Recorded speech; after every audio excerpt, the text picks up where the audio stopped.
آج ہمارے ساتھ ایک اس قدر خوبصورت ہستی بیٹھی ہوئی ہیں کہ وہ فراز نے کہا ہے نا کہ سنا ہے بولے تو باتوں سے پھول جھڑتے ہیں، یہ بات ہے تو چلو بات کر کے دیکھتے ہیں۔ یہ محقق بھی ہیں، تاریخ دان بھی ہیں، اور سب سے بڑھ کر ان کی باتیں آج کے معاشرے کی نئی نسل کے لیے مشعل راہ ہے۔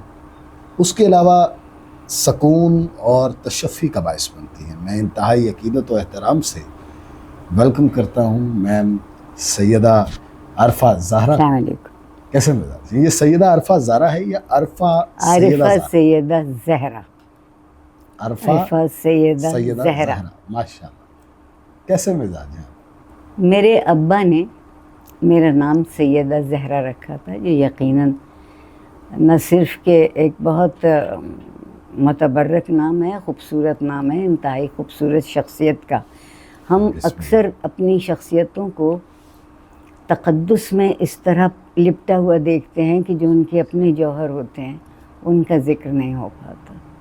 آپ جناب سیدہ زہرا کی زندگی دیکھیے، ان کا وقت دیکھیے، اس وقت میں انہوں نے کس طرح زندگی گزاری، اس کو دیکھیے تو بہت بڑی بات ہے۔ حسین انہی کے بیٹے ہو سکتے تھے۔ واہ واہ واہ۔ ہم تو سمجھوتے کرنے کے عادی ہیں نا، تو وہ لوگ جو زندگی کو ایک قدر سمجھتے ہیں۔ میم آپ کے بچپن کے حوالے سے مجھے بتائیں کہ یہ تعلیم و تربیت کا ماحول یا یہ جو باتیں آپ کر رہی ہوتی ہیں اور لوگ بس سن رہے ہوتے ہیں اور سنتے چلے جا رہے ہوتے ہیں، کیا یہ گھر میں ماحول تھا یا دوبارہ آپ نے خود اس کو ڈالا؟ میری قسمت اچھی ہے، خوش نصیب ہوں، نظر نہ لگے۔ ماشاءاللہ۔ والدین بہت اچھے ملے۔ اچھا۔ میرے والد شاید جو منظم رہنا ہے اور تنظیم کو اپنانا ہے وہ میں نے ان سے ورثے میں کچھ تھوڑا بہت پایا ہوگا۔ وہ ہم بہن بھائی سے ایک بات کہتے تھے، جو پسند ہے وہ پڑھو، جو چاہو پڑھو، جو چاہو کرو، بٹ ڈو یور بیسٹ۔ یہ جملہ وہ انگریزی میں کہتے تھے، اس لیے میں انگریزی میں دہرا رہی ہوں۔ اپنا بہترین، اور میری خواہش یہ ہے کہ تم لوگ اچھے انسان بنو۔ بات ہی ختم ہو گئی۔ اور آپ نے وہ سبق اتنے خوبصورت انداز سے ناظرین اپنایا ہے کہ صرف آپ اچھے انسان تو بنے میم، لیکن آپ کو سن کر بہت سارے لوگوں نے اپنی ڈائریکشن بھی چینج کر دی۔ کیسی خوش نصیبی کی بات ہے یہ! میں نے ان سے کوئی نئی بات نہیں کہی ہے، ان سب باتوں کی گرد ہم رہتے ہیں۔ زمانے نے ہمیں اتنا بوکھلا دیا ہے ایک دوڑ میں، بیکار کی دوڑ میں، کہ ہم زندگی کی اصلیت سے دور ہو گئے۔ ہم خوش ہو کے زندہ نہیں ہیں، ہم میں سے کچھ لوگ، اور میرے جیسے عام آدمی بے حساب خوش ہیں پروردگار کی نعمتوں پہ۔ وہ سمجھتے ہیں کہ انہوں نے پیدا ہو کے ہم پہ احسان کیا ہے۔ میں سمجھتی ہوں میرے رب نے مجھے تخلیق کر کے مجھ پہ بہت احسان کیا۔ اللہ اکبر، سبحان اللہ۔ آتے ہیں غیب سے یہ مضامین خیال میں، غالب سریر خامہ نوائے سروش ہے۔ یہ اتنی خوبصورت باتیں ہر کوئی تو کر نہیں سکتا، آپ کیسے کر لیتے ہیں؟ شاید اس میں میرے والدین کا بہت ہاتھ ہے۔ میرے پڑھنے کو یعنی مطالعے کو بہت انہوں نے بڑھاوا دیا۔ میرے والد دنیا میں کہیں سے بھی آتے تھے تو میرے لیے کتابیں آتی تھیں۔ دوسری چیز اس وقت مکھن کا ڈبہ آتا تھا۔ اچھا۔ اور تیسری چیز جوتے۔ یہ تین چیزیں مجھے کوئی 3-4 سال کی عمر سے یاد ہے کہ یہ آتے تھے۔ وہی تین چیزیں آج بھی بہت پسند ہیں۔ لیکن اب جوتوں کے ساتھ معاملہ الٹا ہو گیا۔ پہلے جوتے پہنتے تھے، اب جوتے کھاتے ہیں۔ نہیں، آپ کی کسی کی مجال نہیں ہے پورے پاکستان میں کہ ایسی بات سوچ بھی سکے آپ کے بارے میں۔ وہ ایک بات کہوں گی، ہم سب کے لیے ہو سکتی ہے، اگر ہم خود تکلیف اٹھانے کو اور اپنی عزت کو برقرار رکھنے کے لیے وعدہ کر لیں خود سے. کیا خوبصورت. کوئی کمزوری ان کے ہاتھ میں نہیں آتی نا. آپ کے ہاں بہت مزے میں وہ لوگ ہیں جو نہ کام کرتے ہیں نہ محنت کرتے ہیں، مگر سب سے آرام کی زندگی ان کی گزرتی ہے. اس کا جھٹلانا ذرا مشکل ہے. ایسی بات ہے. اور پھر وہ 5% سے زیادہ نہیں ہیں، اور وہی ہر اور 23 کروڑ کو انہوں نے گروی کر رکھ لیا ہے. میم مایوسیوں نا امیدیوں سے فرار کیسے ممکن؟